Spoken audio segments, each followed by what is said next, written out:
Alright guys, so I'm doing a review of this Enjoy Life lentil chips. This is their Thai chili lime flavor, and it's actually neat here.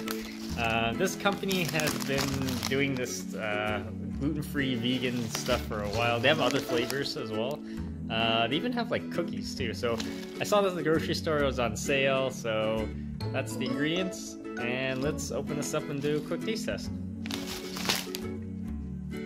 Alright, here we go guys. Here's the bag, open. This is what they look like. Take a look there. Check that out. Alright, let's do a quick taste test.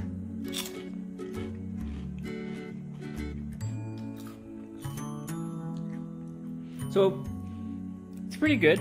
It has, I wouldn't say, it doesn't have a lot of heat, so don't expect don't expect spicy.